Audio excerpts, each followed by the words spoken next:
The World Cup players were drunk every single day. And I don't mean they had a beer at the hotel bar after a win. I mean, some of these guys were literally getting hammered inside the doping control room while officials waited for them to pee in a cup. Let me tell you exactly what was going on, because this story is way weirder than the headline suggests. So the World Cup is supposed to be the pinnacle of football. The most tested, most scrutinized, most professional environment in the sport. And in some ways, it was. But underneath all that, there was this whole other reality happening. One where players were drinking during drug tests, where entire national teams ran on beer and cigarettes, and where one of the greatest players who ever lived got taken down not by cocaine like everyone assumes, but by something you can basically buy at a pharmacy. We're going to go through all of it. The drunk doping rooms, the Brazilian team that treated hard liquor like medicine, the Danish squad that basically operated out of a nightclub, and the Maradona story that almost everyone gets wrong. Let's start with the doping room, because this is the one that genuinely sounds made up until you hear it from the guy who was there. Gordon Strachan played for Scotland at the 1982 World Cup and again in 1986. He's been in football his entire life, as a player, as a manager, as a pundit. And he's the kind of guy who tells stories exactly as they happened without trying to make himself look better than he was. And years after those tournaments, he started talking about what actually went on after matches when players got selected for doping control. Here's the thing about doping tests back then. They needed a urine sample. And after 90 minutes of running in the summer heat, players were dehydrated. Getting a sample out of them wasn't quick. So while everyone waited, officials let the players drink. And the drink they offered wasn't water. It was alcohol. Beer, mostly. And the players just kept drinking until they could finally produce a sample. Strachan said players used to genuinely hope they got picked for the doping test. Not because they had nothing to hide, but because it meant free drinks in a room with no time limit. Both teams would be in there together. You'd have Scottish players and whoever they'd just played sitting side by side, drinking and waiting. He said some of the opposing players ended up noticeably drunk by the time they finally left. These weren't guys sneaking flasks in. This was happening with officials in the room. It was just how it worked. Now, to be fair, this is Strachan's memory of events from decades ago, told in interviews long after the fact. It's not an official FIFA document.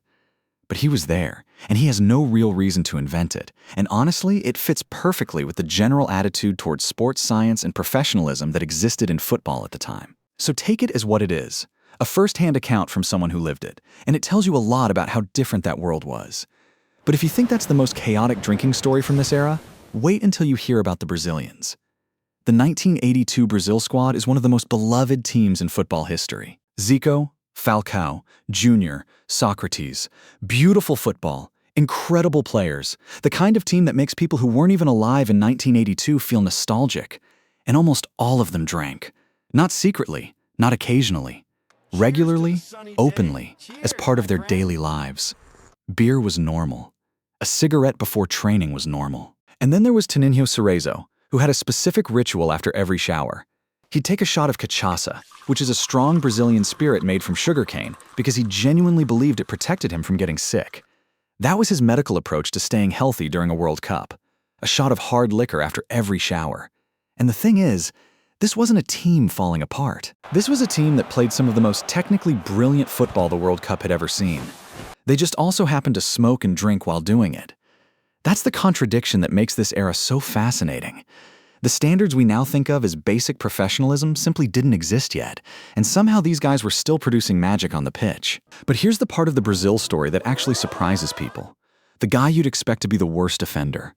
The team captain, Sócrates, who was famously a doctor, a philosopher, a heavy smoker, and a drinker. He was the one who cleaned himself up the most before that tournament. 5 months before the 1982 World Cup, Sócrates quit cigarettes completely. He cut his drinking way back. He trained hard and got himself into the best shape he'd been in years. The man who built his entire public identity around the idea that football should be fun and life should be lived freely. That guy decided the World Cup mattered enough to actually prepare properly. So the real story with Brazil in 1982 isn't that they were drunk and chaotic. The real story is that the team's biggest personality, the one most associated with that lifestyle, quietly became its most disciplined member when it counted. That's a much better story than the simple version. That's important context, but if you don't also understand what was happening with Denmark at the same time, you're missing a big piece of the picture. The Danish national team in the mid-1980s had a reputation that was almost impossible to believe if you were used to modern football. They were described regularly, by journalists, by people who followed the team closely. As a group of ordinary guys who smoked and drank beer and happened to also be very good at football. Before serious professional management came in, the players used to gather at a nightclub that they basically treated as their unofficial team headquarters. The Guardian described the early Danish squad as a team that was national in name only, but felt in spirit like something you'd find at a pub on a Saturday afternoon. And they made it to the 1986 World Cup. They beat Uruguay. They beat Scotland. They played some genuinely exciting football. The culture around that team was completely unlike anything you'd see now, and yet there they were, competing at the highest level of the sport. To be clear, the heavy drinking culture around Denmark is mostly a description of the team's general environment and attitude, particularly before 1986. It's not a documented record of them getting drunk on match days during the tournament itself. But the fact that this was how the team was described by serious sports journalists tells you everything about how different the standards were. This wasn't a scandal. It was just Tuesday.